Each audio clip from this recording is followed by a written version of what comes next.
The room was supposed to be civil, orderly, procedural, a showcase of democracy at work, but decorum had long since vanished. Senator Lindsey Graham's voice cracked through the Senate chamber like a thunderclap.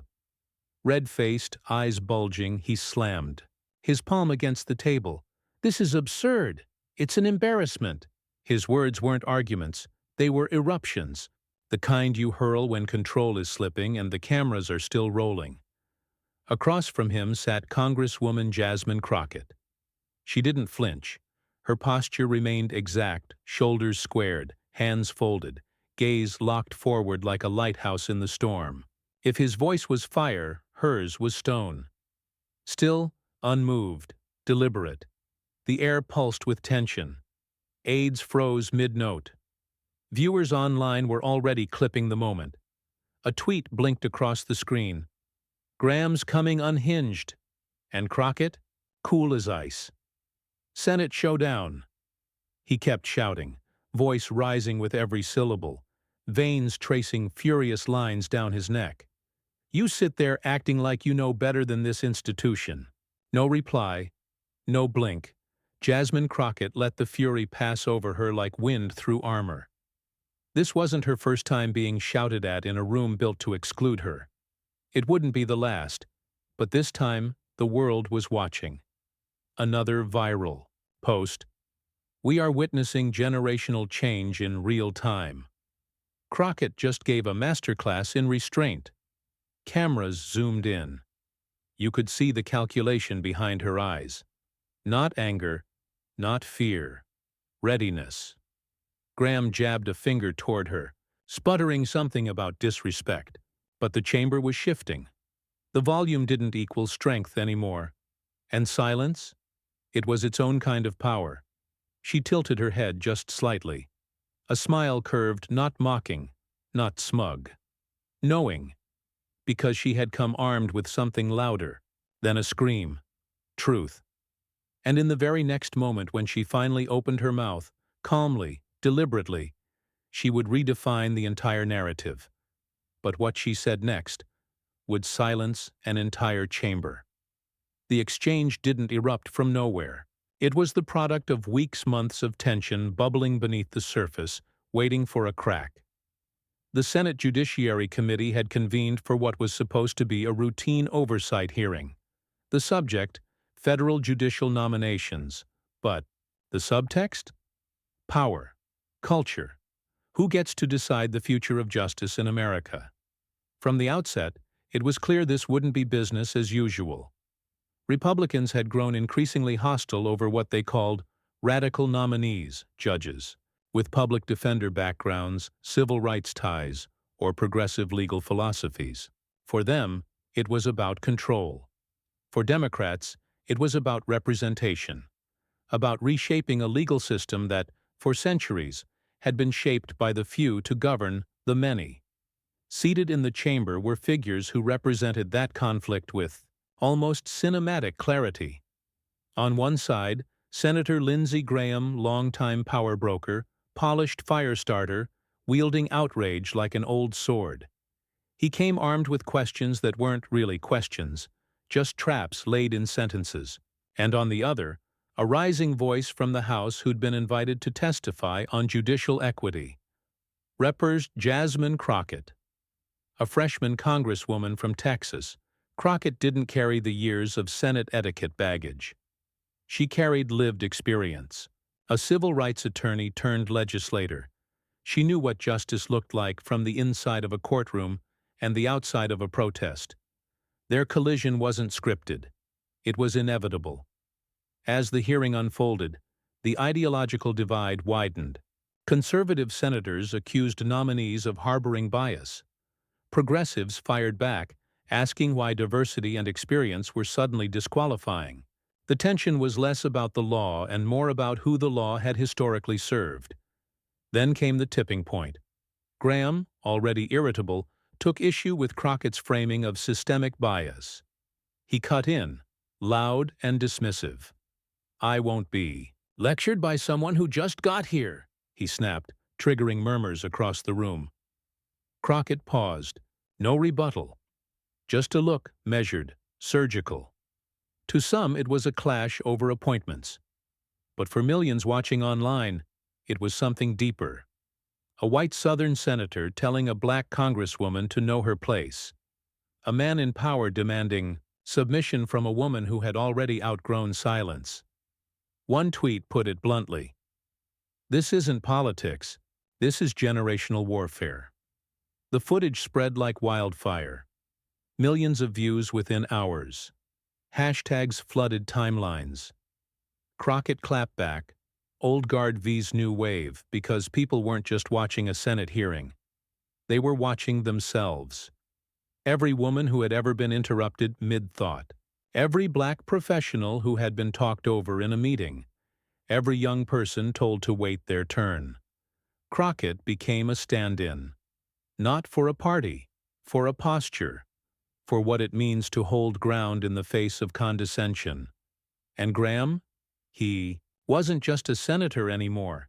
He was a symbol of the past, of a system that speaks loudest when it's afraid it's losing control. It wasn't just a debate. It was a collision of two Americas, and one of them had just found its voice. Once upon a time, Lindsey Graham was the Republican who played well with others. He was the friend across the aisle, the former military lawyer who spoke of country before party. He called out extremism in his own ranks, talked openly about compromise, and even mourned the loss of civility in politics. But somewhere between the war in Iraq and the Trump era, something shifted. The man who once warned against demagoguery became its most loyal defender. The senator who scolded others for anger became famous for his own fury. His political evolution wasn't just a pivot. It was a transformation, and not a subtle one. One minute he was calling Donald Trump a kook, unfit for office, and dangerous. The next, he was golfing with him, praising him, echoing him. By the time he arrived at the judiciary hearing that day, Graham was no longer the moderate voice of restraint. He had become something else entirely. A spotlight-seeking firebrand who knew outrage played better on cable than nuance ever could. And outrage, he had learned, was a currency. It bought airtime. It fed algorithms. It galvanized donors. And Lindsey Graham had mastered it, shouting over others, making snide jabs, and tone-policing opponents while erupting himself. His favorite move? Outrage on behalf of American values. He invoked those words often, sometimes solemnly, sometimes angrily, but always as if he alone understood their weight. As if patriotism had a singular voice, and he'd been appointed its interpreter. When he clashed with Jasmine Crockett, that performance was in full force. He didn't argue. He dismissed. He didn't debate. He lectured. And when he lost control of the room, when he saw that his usual tactics weren't silencing his opponent, he did what many rattled institutions do. He raised his voice. He invoked the usual lines: respect the chamber, honor the process. Don't be divisive, as if respect had ever been extended to the people he now scolded, as if shouting was less offensive than challenging him with facts. His contradictions were impossible to ignore. This was the same senator who had once thrown a tantrum during Justice Kavanaugh's hearings, shouting, "I hope you're proud of yourselves," to his Democratic colleagues. The same man who praised protest as American until the protest came from voices he couldn't dismiss. The same man who invoked the Constitution until someone used it to hold him accountable. Lindsey Graham had become a master of selective civility. He demanded decorum from the powerless, but wielded chaos without restraint when his own authority was questioned. He didn't see Crockett's calm as grace. He saw it as defiance, and that's what shook him. Because it wasn't loud. It wasn't aggressive. It wasn't unruly. It was precise. It was measured. It was in control. And for someone who had built a career on commanding the stage, losing control of the narrative was more than uncomfortable. It was threatening. He was used to applause lines. She gave him silence. He was used to rebuttals. She gave him stillness. And in that stillness, she exposed something far bigger than the argument. She revealed the fear that power feels when it senses it's being replaced, not by chaos, not by disrespect, but by poise, by readiness, by a new generation that doesn't play by the same rules because they were never invited to write them. Lindsey Graham, the once charming Senate dealmaker, had become the face of a political machine that screamed louder the more irrelevant it felt. But this time, his fury met its match, and for the first time in a long time, maybe ever, it didn't land.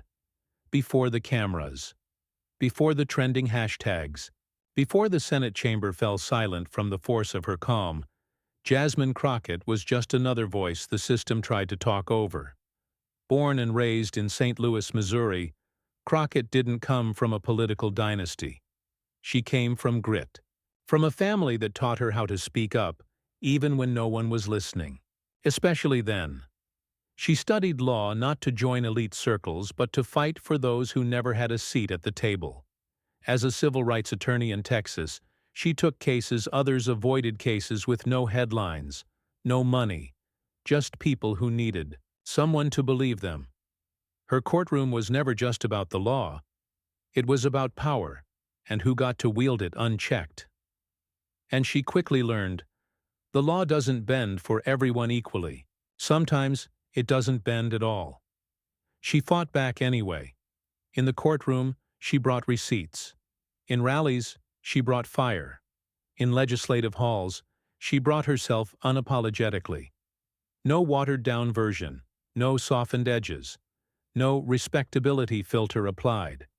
Jasmine Crockett didn't code switch to make anyone comfortable. She walked into rooms of power wearing her truth like armor, and for years that made people underestimate her. They mistook the accent for inexperience, the honesty for naivety, the style for a lack of substance. Until she opened her mouth, because Crockett didn't speak in circles.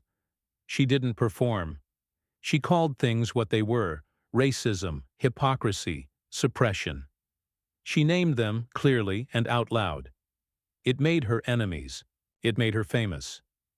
In 2021, as a Texas state representative, she stood against a voter suppression bill so sweeping that Democrats fled the state to block its passage. Crockett didn't just leave with them, she became one of the movement's most visible voices, giving national interviews, clapping back in live hearings, and rallying support across state lines. She had been in politics less than a year. But she knew exactly what she was doing. Her rise was fast but earned. And every time the spotlight found her, she met it with purpose. Her viral moments weren't lucky shots. They were precision strikes. One clip showed her dismantling GOP talking points about crime in real time. Another showed her defending a trans student's right to feel safe in school, even as others mocked them. In every moment, she wasn't just arguing. She was holding space for those rarely seen in spaces of power. So when she walked into the Senate Judiciary Committee that morning, it wasn't a freshman congresswoman testifying. It was a culmination. It was the courtroom fighter. The daughter of St. Louis. The woman who carried her own mic, her own message, and made no apology for either. She sat across from Senator Lindsey Graham and didn't blink, because she'd seen louder men try to silence her before. And she knew something they didn't. That the power in the room didn't belong to whoever yelled the most. It belonged to the one who knew who they were. The one who had spent their entire life preparing for rooms like this, rooms built to shut you out unless you learned to kick the door open with dignity intact. Crockett didn't need to yell back because her presence, her posture, her poise was louder than anything Graham could scream. Her silence wasn't surrender. It was setup. Every word she didn't say was a reminder that when she finally spoke, she would choose each sentence like a weapon. And that's what made her next words so devastatingly precise. It began with a question that wasn't a question.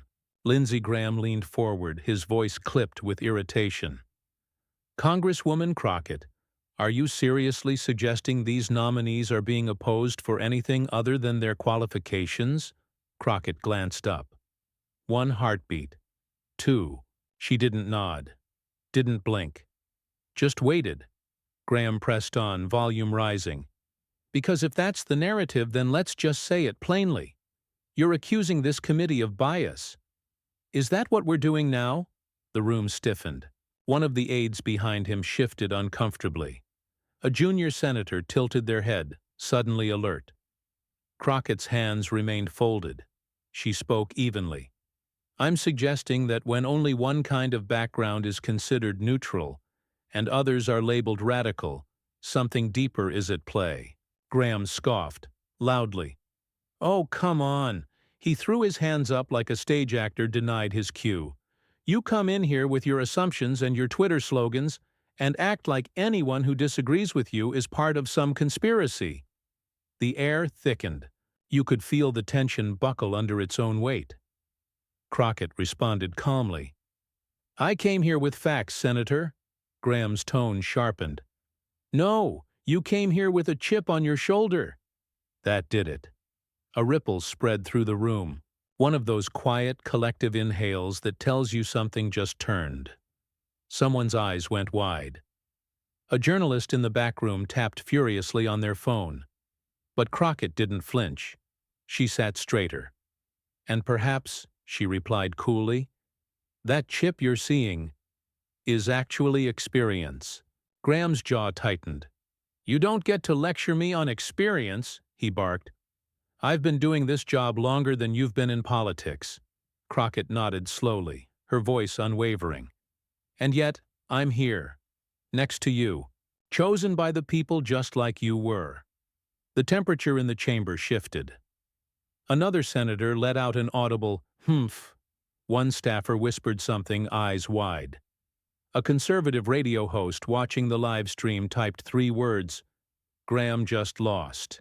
But he wasn't finished. You know what I think? He snapped. I think you're here to put on a show. Crockett met his glare with a slight smile. No, Senator, she said. I think the show started when you raised your voice to silence mine. The room stopped breathing. Graham stared at her, blinking. For a moment there was no reply. No yelling, no scoffing. Just silence. Thick. Electric. Because everyone watching knew, something had just shifted. The roles had reversed. This wasn't a senator lecturing a congresswoman anymore. This was an old playbook collapsing under its own weight. Graham opened his mouth again, maybe to recover, maybe to pivot, but the ground was already gone beneath him. And Jasmine Crockett? She just sat there, still composed, letting the silence do what shouting never could. And then the clapback that would echo across America. She leaned forward, smiled slightly, and said, Senator, let me help you with something. The room froze. Crockett's tone was precise, not petty. Sharp, not loud. Like a scalpel gliding toward exposed contradiction. Her voice didn't tremble, didn't waver. It cut. You keep insisting this is about qualifications. But let me ask, what are qualifications when only certain people are ever considered qualified? A few heads turned. Cameras zoomed in. Somewhere in the back row, someone let out the quietest, She continued.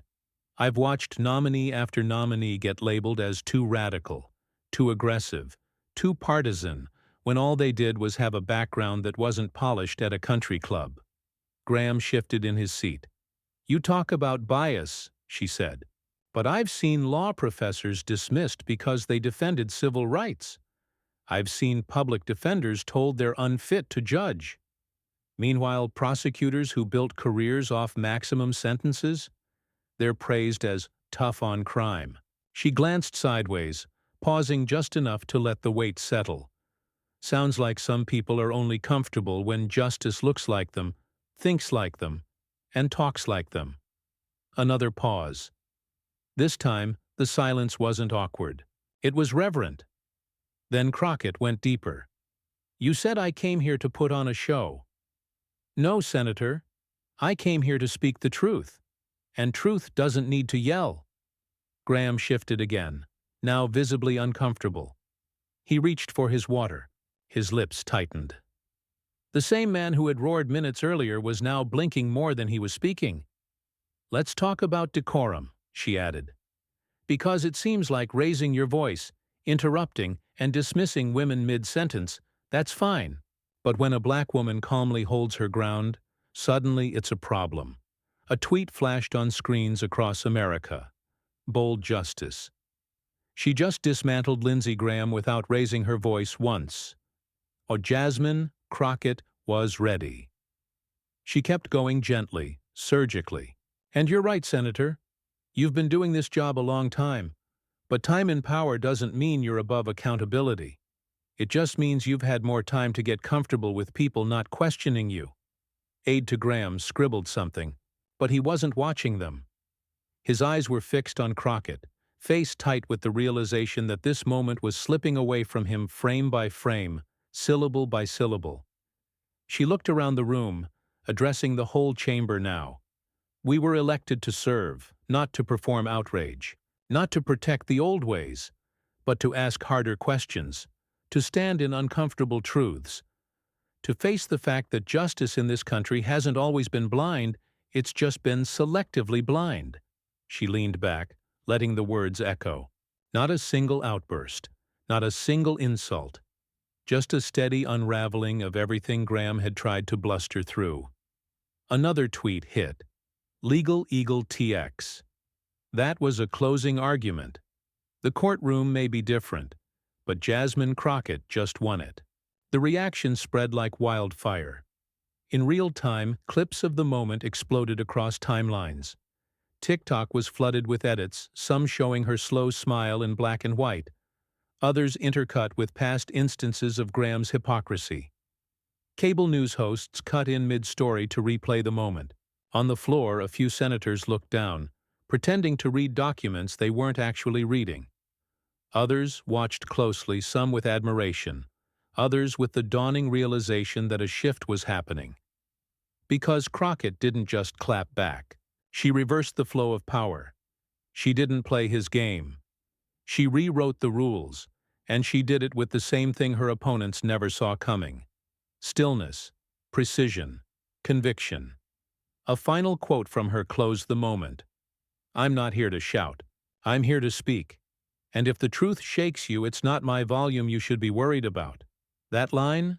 That was the one. Within minutes, it was a caption, a graphic, a quote tweet, a t-shirt design. Jasmine Crockett was ready. Calm is power. Still she rose as. Graham fumbled for a response, any response the room already knew. He had lost control, not just of the debate, but of the narrative, because in that moment Crockett wasn't just a congresswoman. She was a mirror, and what she reflected was too clear, too calm, and too powerful to ignore. But the aftermath? That was only the beginning. The internet didn't wait for the official transcript. By the time the Senate hearing adjourned, Jasmine Crockett's calm dismantling of Lindsey Graham had already hit 1 million views across platforms. The clip of her slow smile, her deliberate words, and Graham's unraveling ricocheted from political Twitter to TikTok within the hour. Hashtags trended like wildfire. Jasmine Crockett was ready. Still she rose, Senate Showdown, one viral post spliced. Crockett's quiet. I came here to speak the truth, with scenes from courtroom dramas and protest marches. The soundtrack? A gospel choir swelling into a beat drop. 10 million views. 800,000 likes. More than a few tears. Fan edits turned the moment into something mythic. One showed Graham yelling in grainy black and white while Crockett sat in radiant color. Caption: one represents the past, one speaks to the future. Another was simple. Just her quote, "If the truth shakes you, it's not my volume you should be worried about," set in all caps over an image of her adjusting her mic. That one ended up on shirts by nightfall, and it wasn't just edits and memes.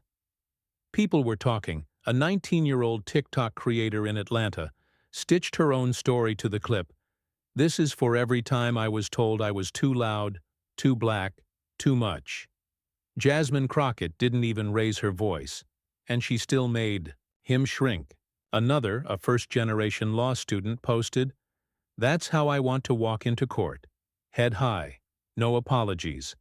Instagram influencers shared screenshots. Activist pages broke it down frame by frame. Even celebrities jumped in. Quinta Brunson posted a fire emoji. Kerry Washington reposted the video with a simple, "Watch, learn." And while Crockett's voice surged online, Graham's team scrambled into damage control. Within 24 hours, he appeared on 2 conservative talk shows, calling the exchange misunderstood, insisting he was just passionate about the judicial process. But even some of his usual media allies seemed uneasy. The clips didn't lie. The contrast was too stark. "I'm not sure he won that moment," one anchor admitted on air. "It felt like the Congresswoman knew exactly what she was doing." Cable news latched on quickly. One network replayed the full clip twice, calling it the most composed takedown in recent Senate memory. Another did a segment titled, "The Rise of Jasmine Crockett: What Her Viral Moment Says About the Future of American Politics."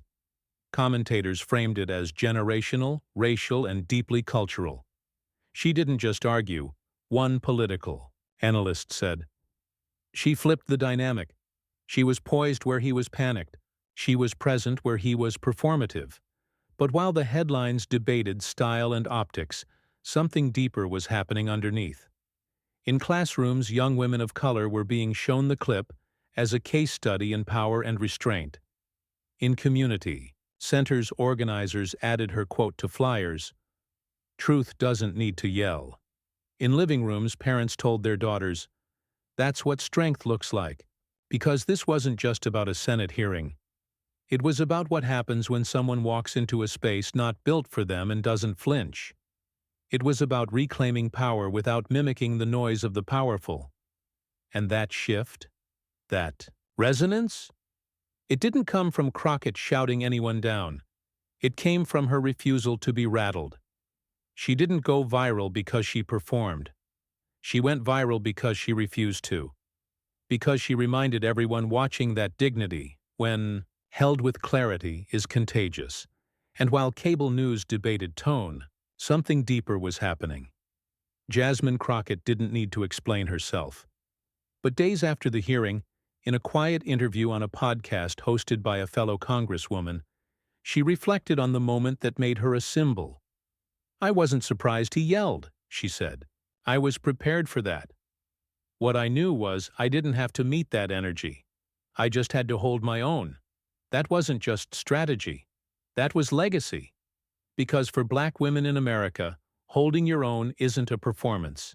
It's a survival skill, a quiet revolution, a daily act of resistance." Crockett didn't go viral because she said the flashiest thing in the room. She went viral because she stayed herself in a room that demanded she shrink. She did what so many have done behind the scenes with bosses, in classrooms, on panels, in courtrooms. She stayed composed in the face of fury. She met interruption with clarity, and she proved that dignity can be louder than rage. In that moment, she carried more than her own name. She carried the women who had to soften their tone to be heard. She carried the young girls who learned to sit still while being overlooked. She carried generations who were told to wait their turn, lower their eyes, and never sound too confident. Her calm wasn't silence, it was presence. As Shirley Chisholm once said, "If they don't give you a seat at the table, bring a folding chair." Crockett didn't just bring the chair. She brought a mirror, one that forced the room and the country to reflect on who gets to be heard and how. Her presence redefined strength. She didn't yell to match Graham's outburst. She let his volume collapse under its own weight. Because when you're grounded in truth, the noise can't move you. And for those watching, especially young, Black, brown, immigrant daughters of the overlooked, her stillness was a revelation. Being calm doesn't mean being silent. It means being ready. Ready to speak when it counts. Ready to stand when it's uncomfortable. Ready to lead, even when others try to shout you down. Crockett didn't have to win the argument. She changed the framework. She reminded the country that power is not in who interrupts, but in who endures. That justice doesn't always shout louder. Sometimes it just doesn't flinch, he yelled. She smiled, and in that single moment, without raising her voice, without breaking her posture, Jasmine Crockett rewrote the power dynamic in a room built to silence her. We opened with fury. We watched it rise. We watched it try to dominate, to shake, to shame, and then we watched it fail. Because calm, when rooted in purpose, doesn't just survive chaos. It conquers it. Crockett didn't just represent a district that day. She represented millions. She became the living proof that restraint isn't weakness, it's strength refined. That truth, spoken with clarity, can shatter arrogance, spoken with volume. So if you've ever had to hold your tongue to hold your power, this moment is yours. If you've ever been told you're too passionate, too proud, too much, this is your vindication. Jasmine Crockett didn't win with noise. She won with presence, with preparation, with a message that couldn't be drowned out, because it wasn't shouting, it was grounded. Subscribe for more stories that prove grace is strength. And if Jasmine Crockett earned your vote today, drop A in the comments. Share this clip with someone who needs the reminder. You don't have to match their energy. Just hold your own, because sometimes the most powerful voice in the room is the one that never shakes.